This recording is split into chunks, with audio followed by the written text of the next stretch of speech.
13 тэрбум төгрөгийн өдөр болгон алдагдaltaй байдаг орон 10 тэрбум боллоо гэж баярлна гэдэг бол ямар амар гаслантай бай биднээс. Гав гинж баг зэрэг сулрлаа гэж баярлж байна. Ямар үг хэлэх юм алга. Тэгээ 39 он хүртэл ямар ч ногдлог шиг авахгүй гэж хэлсэн бол одоо 37 он болсон гэсэн. Ямар том баяр вэ. Тэгэхээр одоо муу амлаад чааваста гэлтэй нь штэ. Одоо эднээс маань жоохон ухаан орж байгаа юм байна. Тэгэхдээ яг нэг үг хэлээ. Одоо 34 он хүртэл сорчлоо дуусна. 34 оноос хойш эднээс хаяхад бэлэн болно. Яг сорчилж байгаа үеийн энэ жилээс өмнөх жилээс эхэлсэн. Одоо 7 жил сорчлоо. Яг энэ сорчилж байгаа үедээ биднээс юу ч авахгүй. Одоо сөрөг юм ярьсангүй. Зүгээр тэр 20 банк эднээс нэг 15 банк л гэж яриад байна. 20 банкнаас авсан зээлийн тэр үйлчилгээний хүү одоо хаана явна? Өнөөдөр маш олон асуух зүйлүүд байна. Тэгэхдээ одоо гав гинж арай жоохон суларсан болоо да. Цус боох нь арай багассан болоо да. Өнөөдөр хүртэл эднээс дандаа пиардаж болж яан болохгүй байна гэж болж яан гэж дандаа хий ярьдаг. Цаасан дээр тоон дээр ярих нь хамгийн чухал.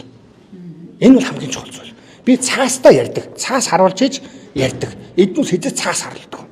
Дандаа мэдлэггүй болсоод. Тэгээд би бүр аргаа бараад оюу толгой дээр онтрой дээр бие даасан хөндлөнгийн шинжээч чи хаа байна. Шинжээч чинь дүгнэлтийг харъя гэдэг. Шинжээч байхгүй сайд өөрийгөө уул уурхайн гэрээний мэрэгчлэн гэж бодох юм бол Монгол орнд далаараа тавилсан гэсэн үг.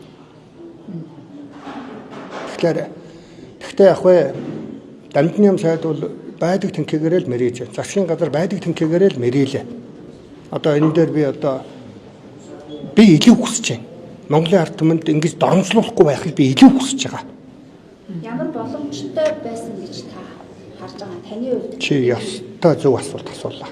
Хамгийн түрүүнд ориалтын юм.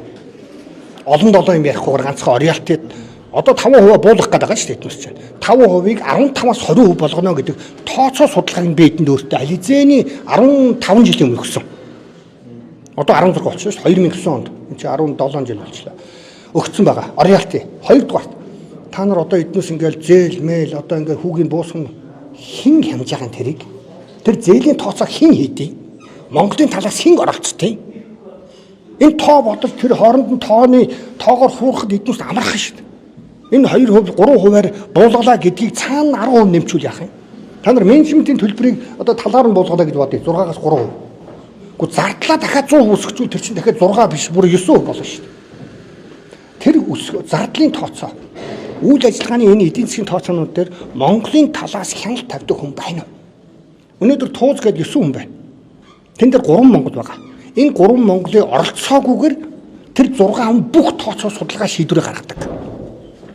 Миний та нарт ойлгож байна уу? Энд хяналт хэрэгтэй. Өнөөдөр ориалтыгаа нэмээ. Ориалтыгаа л ганцхан нэм. Энийг одоо би баян хэлдэг. Ориалтыг л өсөг. 26 оноос таны хувьд юу ашгаа хөтөж чадахгүй гэж үзэж байна уу? Өөрөөр хэлбэл энийг жоохон тодорхой ярьж байна. Хүрдэхгүй. Би та нарт тооцоо. Та нар одоо ингээд тооцоо яриул залхах байх. Тэгэхээр надаас тооцоог дэлгэрэнгүй аав. Хэдэн онд ашиг хүртэх юм бэ гэдэг. Би тоогоо харж ярихгүйгээр эднүсийг цээжээр ярих юм бол жинхэнэ популист нь болно.